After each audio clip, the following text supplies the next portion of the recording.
Bonjour. On continue. Maintenant que nos groupes sont créés, on va aller entrer notre horaire de travail. Alors, je vais passer les onglets en haut. Classe, on y est déjà.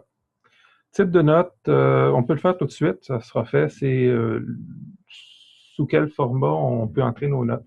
Vous pouvez entrer vos notes dans GPI avec des travaux si vous voulez. Vous pouvez les écrire sur papier si ça vous tente, mais vous pouvez les inscrire là-dedans. La pondération, vous pouvez la définir. Tout peut être calculé à la fin. Vous avez juste à recopier votre colonne des résultats pour note d'étape. Ça sera à vous de voir, mais je vais l'expliquer quand même. Les systèmes de notation australiens, bon, il y a toutes sortes de trucs là. Moi, je vais enlever ceux qui d'habitude nous servent pas. On a 0 à 10 numérique que je vais garder, 0 à 100 numérique, 0 à 100 avec couleur, parce que vous pouvez décider que les élèves qui sont en dessous de 60, par exemple, apparaissent d'une certaine couleur, ceux au-dessus d'une autre. Vous pouvez choisir ce que vous voulez. 0 à 20, et puis si vous faites un examen sur 17, vous pouvez le créer tout simplement en cliquant sur « Ajouter » ici. Des notes numériques ou alphanumériques, des A, des plus, ça sera à vous de voir, notes numériques, et vous pourriez choisir ici le nom, test sur 17, valeur maximale, valeur minimale, comment vous voulez arrondir, les icônes que vous pouvez mettre, des couleurs entre, bon, par exemple, je vais dire travail sur 17.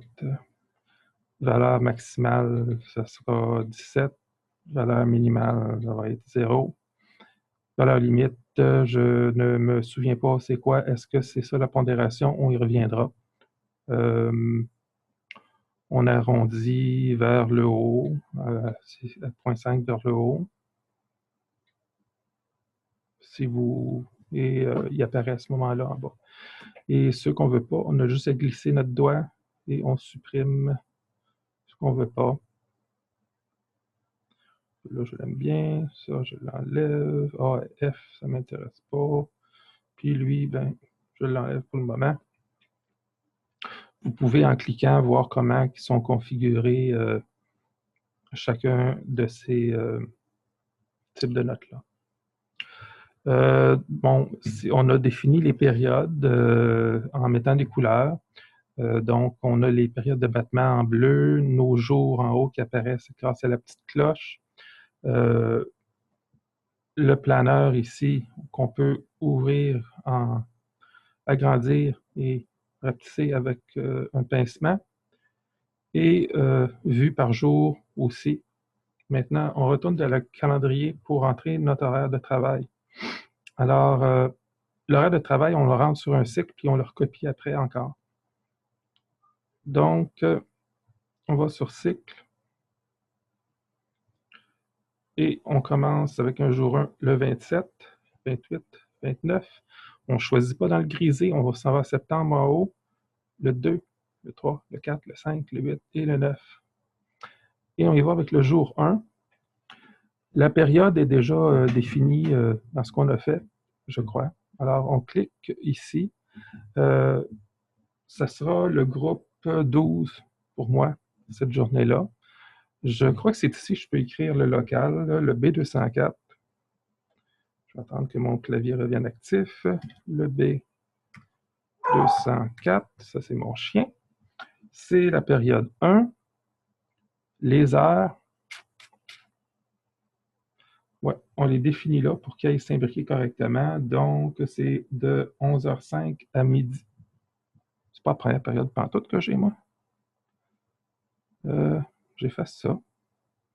La première période, je n'ai pas de cours. C'est la période 2, je recommence. Donc, le B204, le groupe 12. Dans le B204, les heures sont de 11h05 à midi 20. On les avait déjà rentrés, ils sont affichés et on enregistre. J'ai pas la troisième, j'ai la quatrième. La classe sera la classe 5. Le lieu sera le B203. Et les heures seront de 15h, 15h05 à 16h20. Et c'est enregistré. Et comme ça, si on s'en va à un autre jour 4, pas un jour 4, mais un autre, le plus foncé, c'est le jour 1, on voit que l'horaire est rentré comme ça. Donc, on le fait pour les 9 jours et ça s'inscrit partout. Je vais le faire, je vais aller au 20, pas au 28, mais je clique sur la deuxième journée, mon jour 1, mon jour 2. Je clique dessus. Et puis, ça sera le jour 2. Je n'ai pas la première, mais j'ai-tu cliqué sur la première? Oui, encore, je me suis trompé. Sur la deuxième, période 2. Alors, j'ai le groupe 12, non, 13. Et le groupe 13, j'ai enseigné au B203. J'enregistre. À cette heure-là, ce n'est pas le facteur qui fait japper mon chien certain. Troisième période de groupe 12 au B204. Et c'est de 13h40 à 14h55. J'enregistre. Et la dernière période, c'est le groupe 8. Et ça va aller dans le B205, B205. Et la période est de 15h05 à 16h20. Et c'est merveilleux.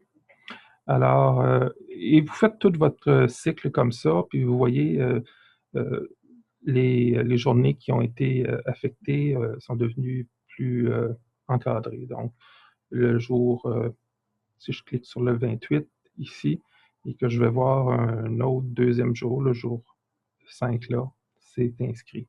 Alors, je ne crois pas qu'il faille copier. Je vais laisser ça comme ça. Je ne rentrerai pas toutes mes notes, pas toutes mes notes, mais tous mes groupes.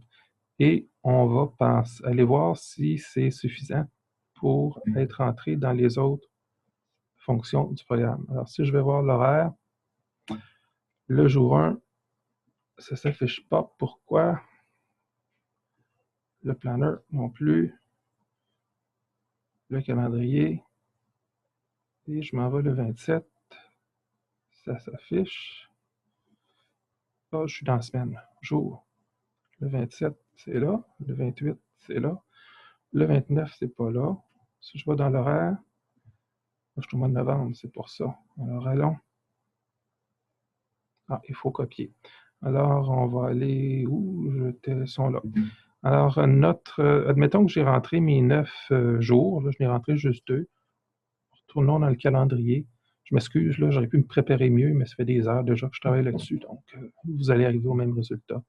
Alors, vous pouvez, à ce moment-là, sélectionner votre cycle, parce que vous avez fait les 9 jours, vous avez rentré votre horaire. Alors, je vais sélectionner le site, même si dans les autres jours du cycle, je n'ai rien rentré. Et on fait une copie automatique à partir du 10 jusqu'au 30. Alors, 10 du 9, jusqu'au 30, on le sélectionne en cliquant là. On saute, on laisse Skip Holidays cocher parce qu'on saute ces journées-là. Et à ce moment-là, si je vais à n'importe quel... si je vais dans l'horaire et que je vais... bon, le jour 1, on voit ici, il est rentré. Jour 4, 5, jour 5, 6, 7, 8, 9, non, parce que je ne l'ai pas fait. Et on revient comme ça. Et puis, ces cases-là horaires vont s'insérer comme ça dans votre horaire. Moi, quand j'ai fini de tout faire cette configuration-là, je fais disparaître ça ici, le calendrier, pour ne pas me tromper et aller effacer des choses. Donc, je vais dans le réglage et je choisis, c'est quoi l'écran principal? C'est tout ça? Oui. Et je choisis le calendrier, je le cache. Et maintenant, c'est là que ça commence à être intéressant. Mettons que je vais dans le groupe 5. Alors, le groupe 5 ici, je peux aller chercher des noms et c'est ce que je vais vous montrer à l'instant, comment importer des élèves. Alors, je vais continuer dans cette vidéo-là. Ça va prendre, si ça prend un petit peu de temps, facilement avancé. Je vais arrêter le partage de cette fenêtre. Et il faut que j'arrête le partage par mon iPad. Alors,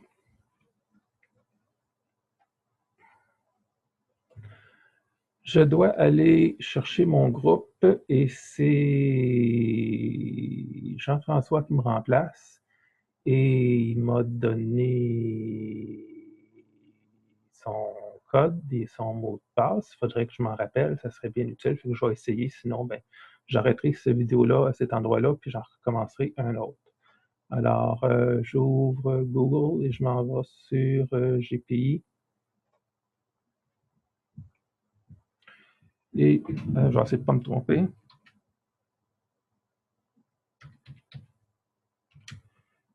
Et c'est pas tout que ce soit soleil. Non.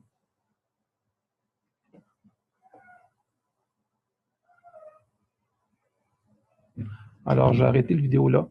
Et puis, parce que ce ne serait pas une bonne idée de toute façon de donner son code et son mot de passe. Et on continue dans une prochaine capsule.